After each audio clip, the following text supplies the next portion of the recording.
Welcome back to another special edition of Trogly's Guitars. Today we have one of my favorite things Gibson has ever done in the Juskowitz era. 1, 2, 3, 4. So yeah, you got 4 latches on this snakeskin Gibson case. They are nickel. They feel nickel. They've aged nickel. And if that tells you this is a special thing, it is. A Government Series SG. Now, if you don't know the history behind these guitars, back in the, I think mid-2000s or so, maybe late 2000s, the government came in and raided Gibson's warehouse for wood that they supposedly got from questionable sources. So the government took, completed guitars, fretboards, just all the wood they didn't think they should have, and they took it. Now, Gibson fought them on this, and they ended up getting most of it back. So, in order to commemorate this, they created a Government Series guitar in which they used the wood that was taken from them, and the fretboard on this one was in government hands.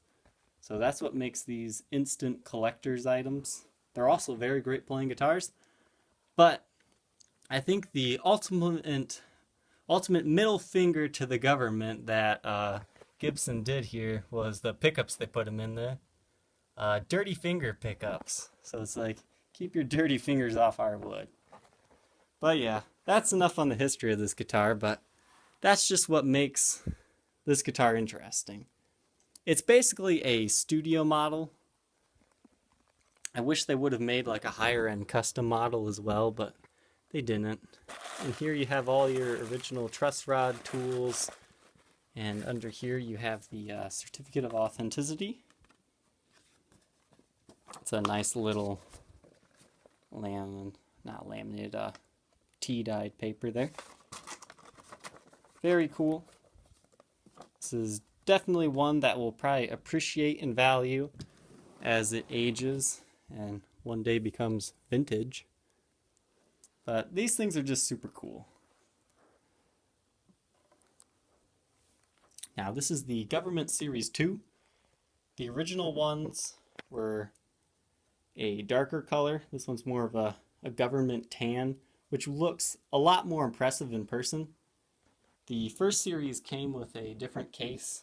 The second series came with a standard case, but if you're collecting these, you need one of each. I think it was 300 SGs, 300 Les Pauls, 100 Flying Vs, and I'm not sure if they did Explorers. I'm drawing a blank right now. This one, definitely in collector's condition. There's just a few minor things. That's just some fuzz there. But you don't have to collect this one. This is actually a phenomenal player. I was actually really impressed with the resonance this guitar has, just acoustically unplugged. This guitar still has the original the plastic film covering the pickguard. So the pickguard's like new. That's just where the plastic has bubbled. If you took this off, you'd have a brand new pickguard. That's another thing that's signature on this series is that is actually on the pickguard. It's not like a decal or anything. We'll show you here. No fret wear. Take a look at this in the light. We'll get it to focus first here. Take a look in the light.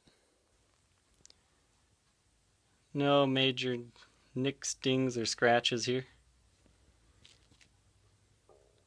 Very cool guitar.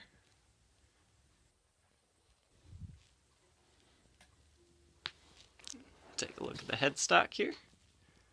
So these were made in 2013. Now I believe there's like a pinpoint mark somewhere. So this one's not, yeah, right there. That's a defect from the factory. Not sure what it is. The finish must have just bubbled there. Something along those lines. Get a clearer look there. Not sure what that is, but it's there.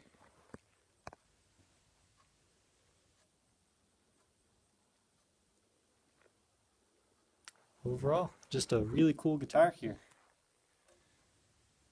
Once again, no buckle rash. This guitar is basically as new. So whether you're just looking for a really cool player that says middle finger to the government, or you're just looking for a cool collector's piece that will hopefully appreciate in value for you, this is just a guitar for everybody, really. I've just always liked this series because I found it funny. As always, you can visit my Facebook page, facebook.com/Troglys, Troglys. That's where you can send me your best offer, and I'll get back to you, as well as answer any questions you may have. Thank you for watching. Bye.